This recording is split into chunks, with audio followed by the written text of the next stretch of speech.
What is your Good morning. It's really a pleasure to be back in Copenhagen. Today we have two big topics that we are going to talk about. One is defense and the other is Ukraine. On defense we have already done a lot, provided several financial instruments, and now we are also discussing the roadmap, how we can actually nudge member states to work more closely together and to join projects and really meet their capability targets that they have in NATO as well. On Ukraine, of course, we are all wanting peace and ceasefire. That's why we are putting more pressure on Russia. We have put forward 19th package of sanctions. We are also discussing reparations loan from the frozen assets so that we can really help Ukraine to defend themselves in this difficult situation. And we see Russia clearly escalating with the different types of incursions that they are doing. What's your reaction to the many drone attacks recently? Well, it's of course it's not attributed, but the pattern is very clear that the hybrid attacks across Europe have been really escalating.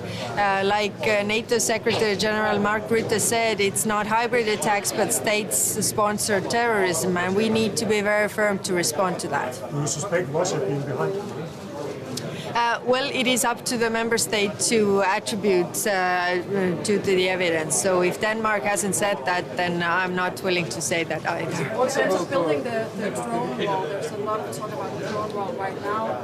Experts say it's going to take a lot of years. Do you think that we are on track of actually building a real defense against drones? Yeah.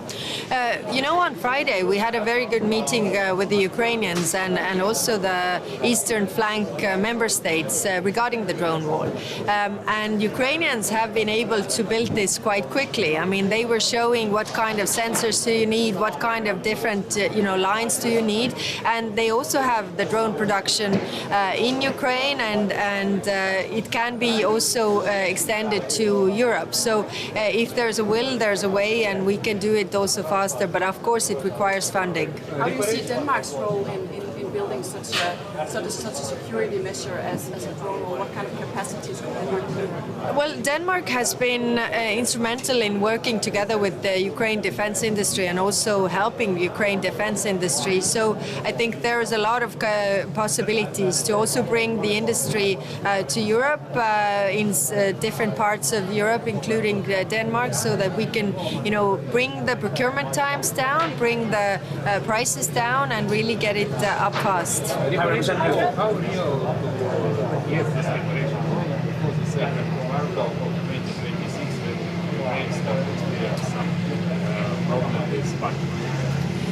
Well, we are working on the reparations loan, to move as fast as possible, but of course not all member states are there. It's not supported by everybody yet, so there's still a lot of work to do. So I can't put the deadline, and we are trying to do as fast as possible. Do you see possibility to unblock accession process to allow Ukraine to start negotiation and foresee in future?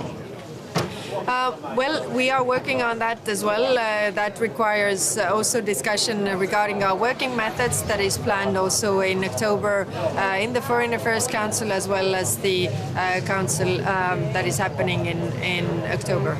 Must be a huge risk that the reparation loan will be paid by the taxpayers and the member states. No, the reparation loan is based on the frozen assets, so it's based on the Russian assets actually, and the system is so that if Russia does not pay the reparations to Ukraine, then these assets are not given back. If Russia decides after this war is over to repay all the damages that they have caused, then of course these assets will be given back, and this loan is not there. But if we don't take those assets into account, then it's on our taxpayers, that's for sure. But is there any way to mobilize, to seize these Russian assets and still not in a way that is not breaching law? The law says very clearly the basic principle of international law is that you have to cover the damages you have caused, and that is the basis of that. Russia is causing tremendous damage in Ukraine right now, and it is not right that anybody else should pay for it than Russia. That is the basis of the law. When we have to develop the rules further, I mean, we can do that like we have done with the international tribunals, like we have done with many things that didn't exist before. So we need to do that. But aren't we running a huge risk and sending a bad signal to people who would like to put money and invest in Europe if their assets ultimately can't be seized for whatever political decision?